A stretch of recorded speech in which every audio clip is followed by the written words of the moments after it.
บายดีเด้อประธานสบายดีเด้อไหมสบายดี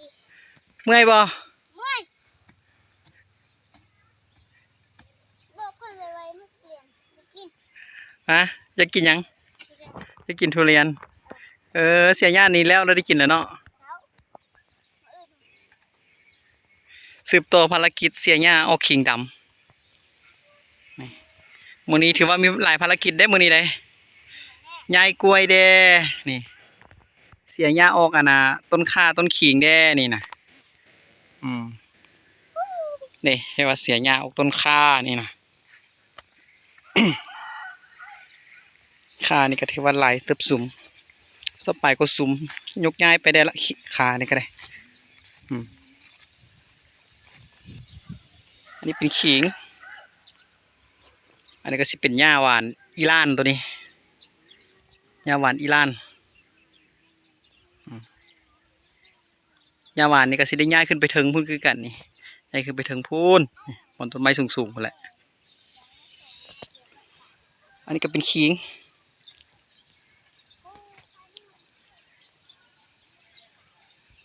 อันนี้ก็ถือว่าเป็นต้นกล้วยที่ว่าเขาจะได้ย้ายขึ้นไปถึงพุ่นอันนี้ก็ได้สิได้ย้ายขึ้นเมืองเบิดนี่ประมาณอันนี้ก็ถือว่าเป็นต้นกล้วยสิได้ย้ายขึ้นไปถึง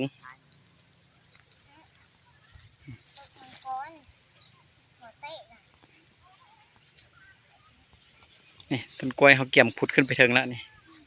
ย้ายขึ้นไปถึงพุ่น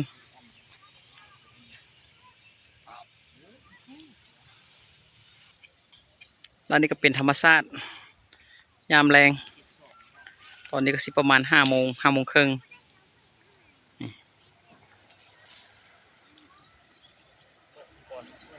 นี่สังเกตของใบไม้ลมพัดเย็นดีใบไม้พัดวี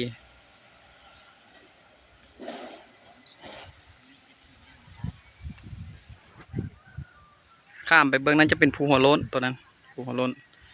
ตัวนี้จะเป็นโรงเรียนวิชาชีพทางหน้านี่โรงเรียนวิชาชีพหอพักการนำ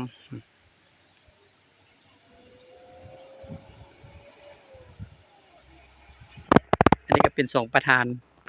มดดำอันนี้ก็ประธานมดแดงมีแต่สัตว์เนี่ยเสียง่ายขึ้นไปปลูกเถิงพุ่น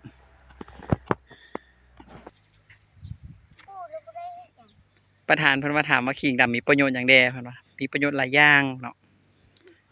ตกแรงสิมานี่คือว่าเชื่อเราไปบ่งเหล้าได้นี่เนาะหมดเนาะบ่งเหล้าดีท้องดีอย่างโอ้หลายๆอย่างขิงดำนี่ถือว่าเป็นขิงดำเบอร์แถวนี้แต่ว่ายังบ่ขึ้นบ่พ้นก็ยังมีตัวนี้มันเป็นหัวน้อยหลายแถวนี้เป็นหัวน้อยส่วนนี้จะเป็นหัวใหญ่ที่ว่าสั่งมาแต่ลักสาวตัวนั้น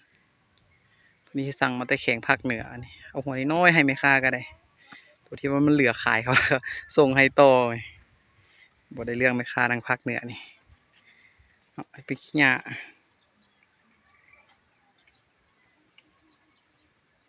อยู่บนนั้นเขา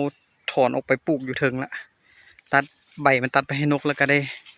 เอาเงามันไปปลูกขยายอยู่เทิงคือว่าสิย้ายเบิดแล้วนี่ย้ายเบิดหญ้าบริเวณนี้